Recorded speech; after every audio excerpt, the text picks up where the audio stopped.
এখন রয়েছে দেশের আমদানি রপ্তানি বাণিজ্যে পাট শিল্প খাত নিয়ে বিশেষ আলোচনা। আমাদের আলোচনার জন্য সংযুক্ত হচ্ছেন বাংলাদেশ জুট অ্যাসোসিয়েশনের সাবেক চেয়ারম্যান এবং শিপার্স কাউন্সিল বাংলাদেশের চেয়ারম্যান মোহাম্মদ রেজাউল করিম। আমরা সংযুক্ত হচ্ছি তার সাথে। জনাব রেজাউল করিম, আপনাকে স্বাগত জানাচ্ছি আমাদের আজকের আয়োজনে। ধন্যবাদ আপনাকে আমাকে আমন্ত্রণ জানানোর জন্য। জি জনাব রেজাউল করিম, আমরা প্রথমে শুরু করতে যাই যে কোভিড-19 সিচুয়েশন সারা বৈশ্বিক একটি বিশ্বব্যাপী একটি সমস্যা, এবং এই পরিস্থিতি তো আসলে এই সেক্টরের বর্তমান অবস্থাটি যদি একটু প্রথমে তুলে ধরেন।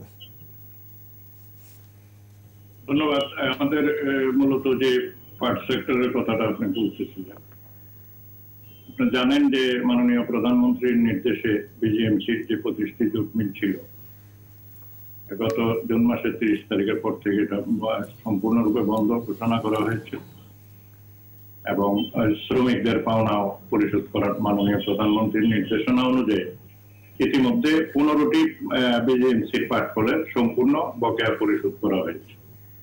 আর বাকি 10টি জুট মিলের যে শ্রমিকদের বকেয়া, সেটা খুব শিগগিরই আমরা যতদূর জানি এই 1 মাসের মধ্যেই দিয়ে দেওয়ার কথা, যেটা মাননীয় বস্ত্র ও পাট মন্ত্রী মহোদয় ইতিমধ্যে বলেছেন। তো স্বাধীনতার পর থেকে বিজিএমসির মিলগুলা যে বিশেষ করে 75 পরবর্তী সময়ে আপনার যে লস হচ্ছিল, লোকসান হচ্ছিল বিভিন্ন কারণে, অনিয়ম, দুর্নীতি, অব্যবস্থাপনা, বিভিন্ন কারণে প্রায় 10,000 কোটি টাকার উপরে এটা লোকসান গুনতে হয়েছে সরকারকে। তবে মাননীয় প্রধানমন্ত্রী একটু বিলম্বে হলেও আমরা ধন্যবাদ জানাই যে উনি এটা আমি বলবো এটা একটা কঠিন সিদ্ধান্তই। Definitely it is an unpopular decision for the government. যে কোনো পলিটিক্যাল গভর্নমেন্টের জন্য এটা একটা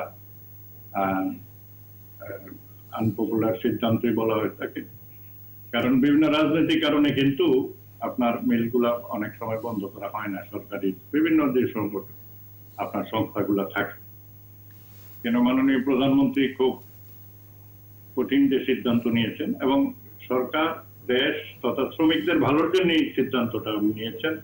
আপাত দৃষ্টিতে হয়তো অনেকে সমালোচনা করেছেন, কিন্তু আমরা সম্পূর্ণভাবে একমত এবং ব্যবসায়ী সম্প্রদায় থেকে ওনাদেরকে, মাননীয় প্রধানমন্ত্রী তথা বস্ত্র পাট মন্ত্রণালয়কে স্বাগত জানিয়েছি এই সিদ্ধান্ত নেওয়ার জন্য।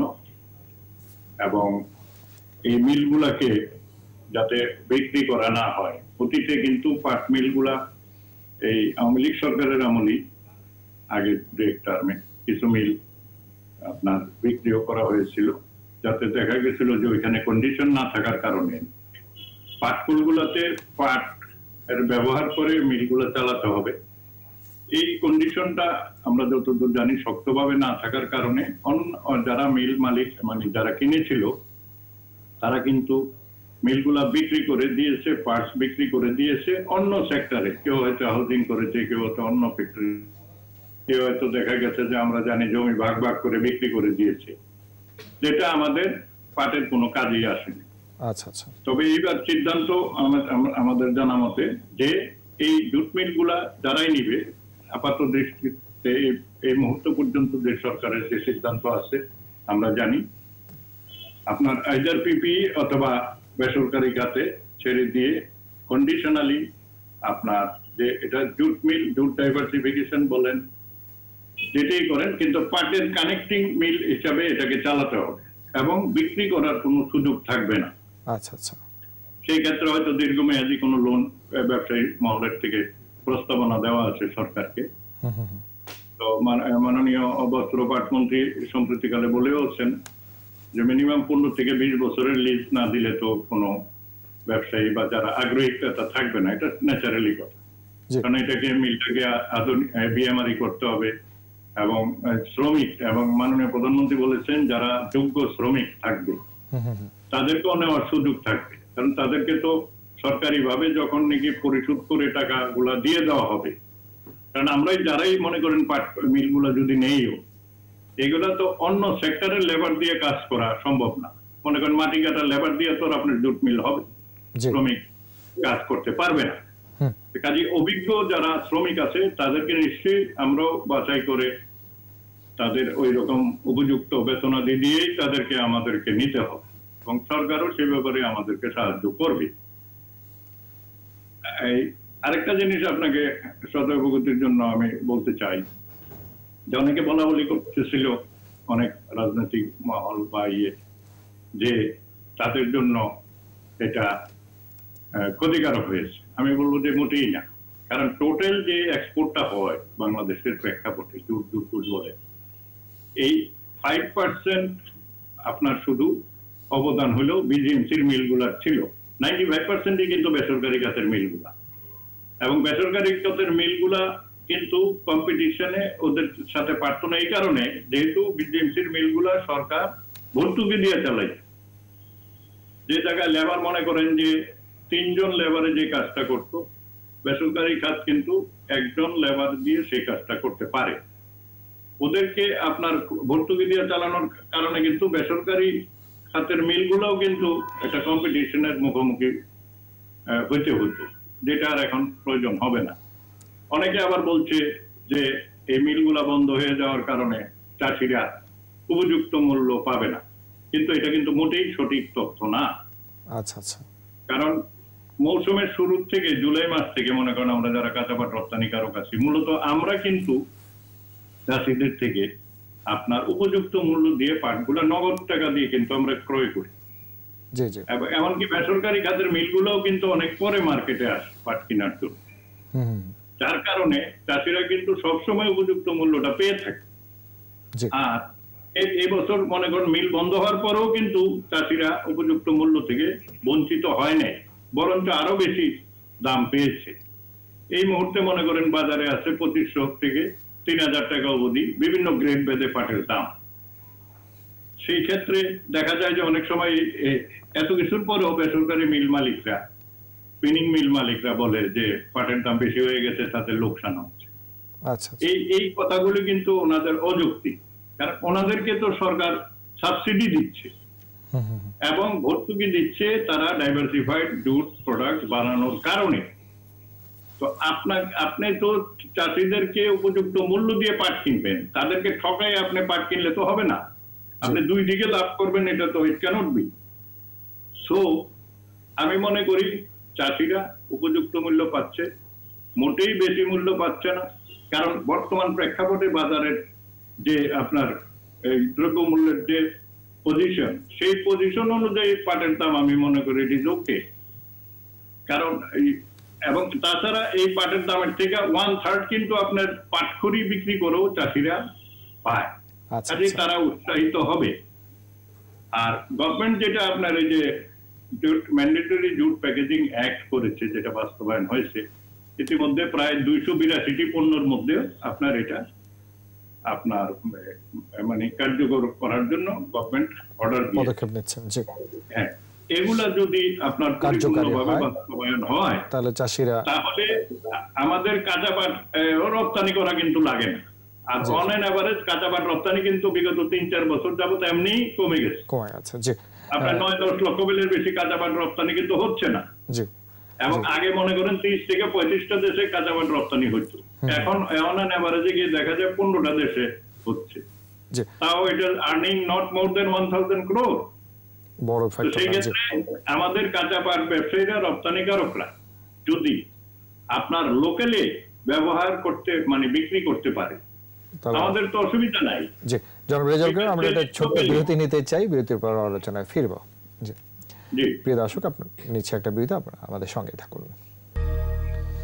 স্বাগত আপনার 21 বিজনেসে। দর্শক, বিরতির আগে দেশের আমদানি রপ্তানি বাণিজ্য পাট শিল্প খাত নিয়ে কথা বলছিলাম বাংলাদেশ জুট অ্যাসোসিয়েশনের সাবেক চেয়ারম্যান এবং শিপার্স কাউন্সিল বাংলাদেশের চেয়ারম্যান মোহাম্মদ রেজাউল করিমের সঙ্গে। তার সাথে আবার আলোচনা ফিরছি। জনাব রেজাউল করিম, আপনি বিরতির আগে বলছিলেন যে পরিস্থিতি যে অবস্থান সেটি বিবেচনা করলে বা কার্যক্রম গ্রহণ করলে আমাদের চাষিরা বা রপ্তানিকারকরা ক্ষতিগ্রস্ত হবে না। এবার একটু আসতে চাই যে ওভারঅল আমরা জানি যে কোভিড-19 কারণে সব সেক্টরে আসলে একটু ভাটা পড়েছে। এই সেক্টরটির অবস্থা আপনি শুরুতে জানিয়েছেন, পার্শ্ববর্তী দেশগুলো কিন্তু এগিয়ে যাচ্ছে। আমাদের অবস্থানটি আসলে কেমন বা আরো অগ্রগতির জায়গায় কি করণীয়?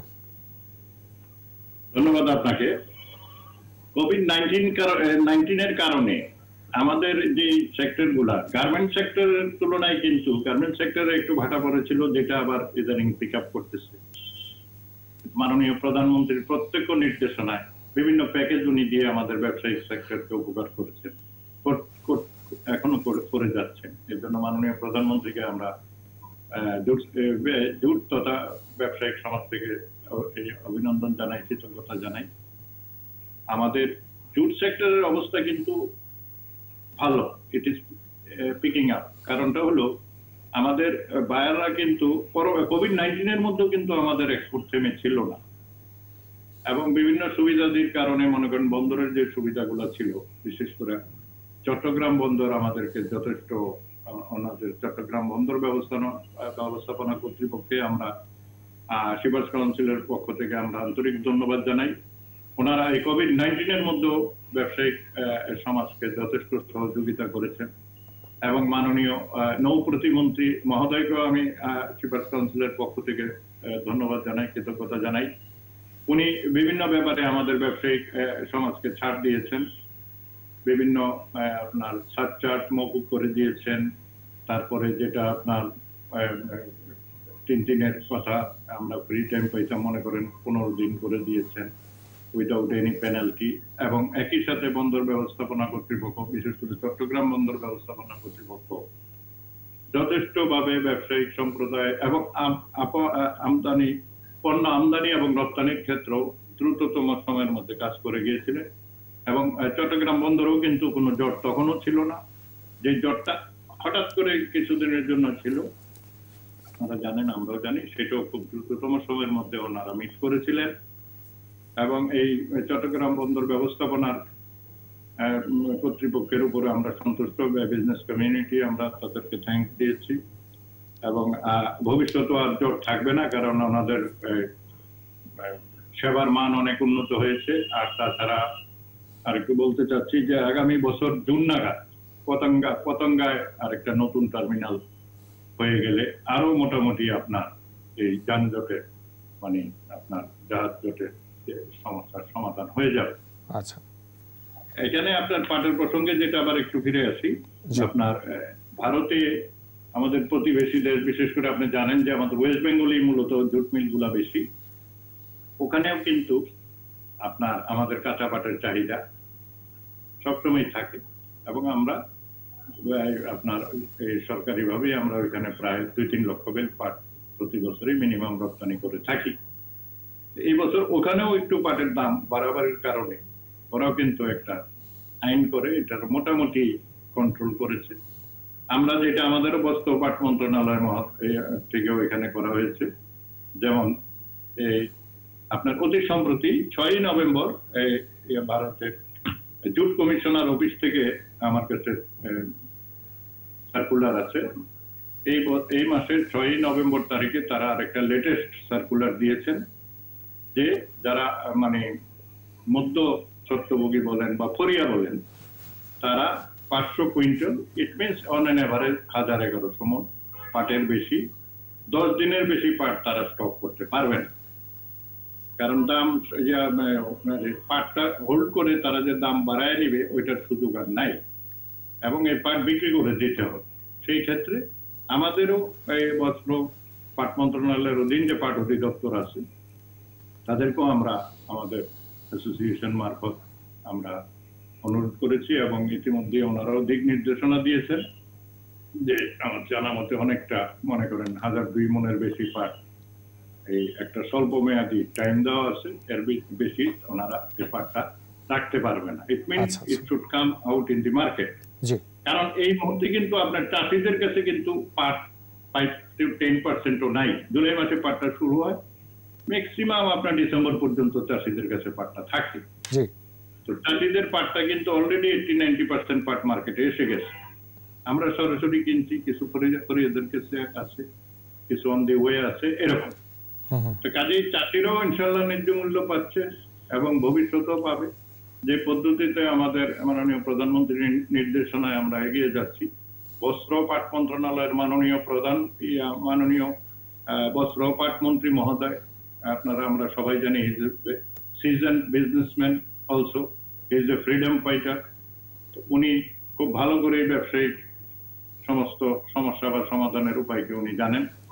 গাজী সাহেব, ওনাকেও আমরা ধন্যবাদ জানাই, গাজী দস্তগীর সাহেবকে, যে উনিও সব সাইড বিবেচনা করে উনি কিন্তু সিদ্ধান্তগুলো নিচ্ছেন। জি পাট ব্যবসায়ী, রপ্তানিকারক, জুট মিল, কৃষক সবগুলা বিষয়ে সমন্বয় করে যাতে কোনো পক্ষেরই কোনো ক্ষতি না হয়, এটা মাথায় রেখে কিন্তু আমাদের বস্ত্র পাট মন্ত্রী মহোদয় সিদ্ধান্ত নিচ্ছেন এবং একই সাথে দেশের অর্থনীতি উন্নয়নে যাতে আমাদের এই সেক্টরটা একটা গুরুত্বপূর্ণ ভূমিকা রাখতে পারে। এবং আমি মনে করি বস্ত্র পাট মন্ত্রী মহোদয় মানে এই সুযোগ্য পরিচালনায় আমাদের সেক্টর আরো এগিয়ে যাবেন। সর্বোপরি তো মাননীয় প্রধানমন্ত্রী আছেন, জি আমাদের সব সুযোগ সুবিধা উনি সবসময় আমাদেরকে দেখবেন। শূন্য ধরে দেখেন। আর বিশেষ করে মাননীয় প্রধানমন্ত্রীর একটা সফট কর্নার আছে পাটের প্রতি, আপনারা জানেন যে প্রতি বছর 6 মার্চ পাট দিবস উনি সরকারিভাবে ঘোষণা করেছেন। আমরা সেই 6 মার্চ পাট দিবস আমরা পালন করে থাকি খুব সুন্দরভাবে। জি আমরা একেবারে শেষ দিকে চলে এসেছি। আমরা আশা করব অবশ্যই সরকার সহযোগিতায় এবং সংশ্লিষ্ট কর্তৃপক্ষ যারা রয়েছেন এই সেক্টরকে ঘিরে তারা অবশ্যই এই সেক্টরে আরো এগিয়ে নেওয়ার জন্য অবশ্যই ব্যবস্থাপনার জায়গাগুলো আরো জোরদার করবেন, সেই প্রত্যাশা রাখছি। আপনাকে অনেক ধন্যবাদ আমাদেরকে সময় দেওয়ার জন্য। আপনাকেও ধন্যবাদ আমাকে সংযুক্ত করার জন্য। প্রিয় দর্শক, এতক্ষণ দেশের আমদানি রপ্তানি বাণিজ্য ও পাট শিল্প খাতের দিক নিয়ে কথা বলছিলাম বাংলাদেশ জুট অ্যাসোসিয়েশনের সাবেক চেয়ারম্যান এবং শিপার্স কাউন্সিল বাংলাদেশের চেয়ারম্যান মোহাম্মদ রেজাউল করিমের সঙ্গে। এবারে নিচে আরো একটা বিরতি, বেলা 30 মিনিট আবারও ফিরবে 21 বিজনেসে। ততক্ষণ আমাদের সঙ্গেই থাকুন।